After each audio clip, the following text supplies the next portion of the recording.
The sentinel's arm swung with the weight of a falling star, a blur of shimmering light aimed directly at my throat.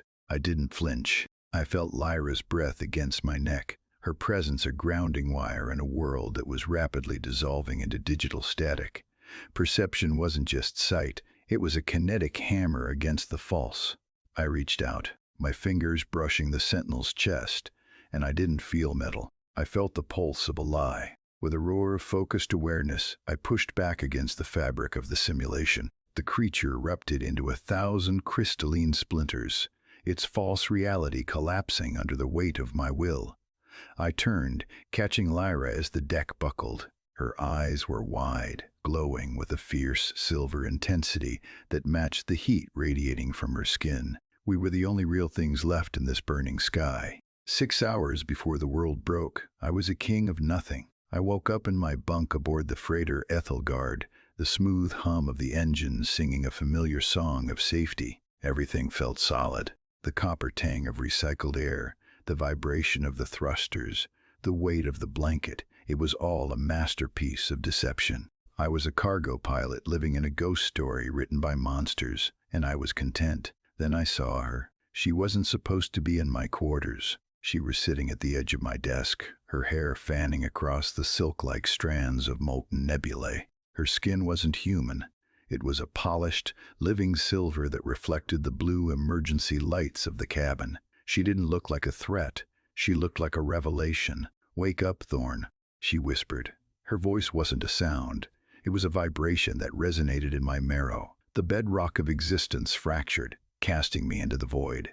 I reached for my sidearm, but my hand passed through the holster as if it were made of smoke. Panic flared, a sharp, white-hot spike in my chest.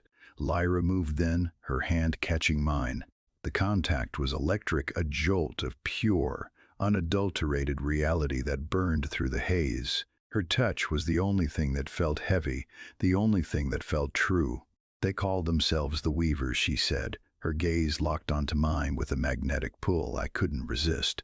"This entire void sector is their playground, a simulated cage where they keep the survivors of the Great Reach. Your crew, Thorn, they didn't go to the observation deck. They were deleted when they started to see the seams."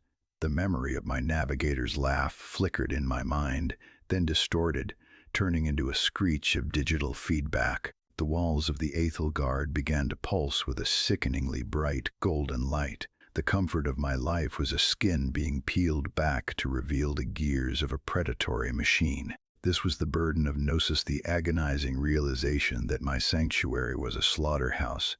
I grabbed Lyra's shoulders, the silver of her skin warm and vibrant against my palms. The fear of losing this, even if it was a lie, vied with the sudden, fierce instinct to protect the woman who had shattered my world.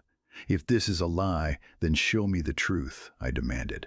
A siren began to wail, but it wasn't the ship's alarm. It was the sound of the universe screaming, as the architects of this prison realized I was no longer a passive participant. The bulkhead at the end of the hall didn't explode, it simply dissolved, replaced by 3 towering, faceless sentinels. They stepped out of the blinding white light, their forms shifting like liquid mercury, ready to reclaim the data that had dared to think for itself. I stood my ground, pulling Lyra behind me, my mind sharpening into a blade of pure cognitive resistance.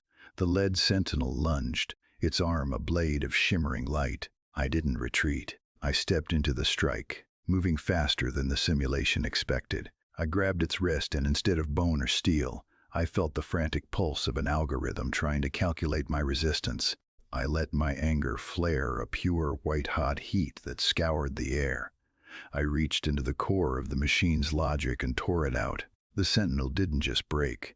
It dissolved into a blinding spray of neon particles that illuminated the corridor like a dying sun. I felt Lyra's hand on my shoulder, her touch a stabilizing force against the vertigo of a collapsing world. "We have to reach the bridge," she shouted over the roar of the disintegrating ship. "If you can focus your will there, you can overwrite the command signal." We moved as one, a storm of motion through the flickering remains of the Ethelgard. The walls were no longer metal.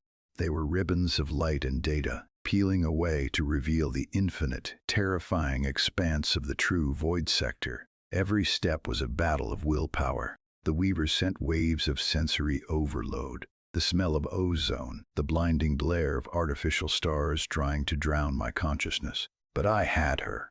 The electricity of our proximity was a shield they couldn't penetrate. I saw the hesitation and the way the sentinels recoiled when they looked at us, and I realized then that they weren't just programs. They were afraid of the one thing they couldn't simulate, the sheer, stubborn power of human will. We reached the bridge just as the floor beneath us turned to liquid gold. The view screen didn't show the stars I knew. It showed a massive, intricate structure of shifting geometries, the loom of the weavers. Thousands of pods, thousands of lives, all fueling a lie. I felt the weight of my new reality settle in my chest, but it didn't break me. It forged me. Lyra stood beside me, her silver skin reflecting the chaotic light of the fracturing ship. "They are coming for us, Thorn. All of them." I looked at the loom, then back at the woman who had saved my soul by destroying my world. I didn't feel a trace of doubt. I felt a surge of triumph that tasted like iron and starlight. I reached out, my fingers lacing with hers, and together we pushed our combined awareness into the heart of the command console. The Athelgard shattered. The simulation went white. When the light cleared, the fake stars were gone. I stood on a platform of cold, crystalline glass, overlooking a sprawling city of machines that stretched into the true dark. I was no longer a pilot of a freighter. I was a glitch in their perfect machine, a kinetic hammer ready to strike. I looked at Lyra, seeing the relief and the fierce pride in her eyes.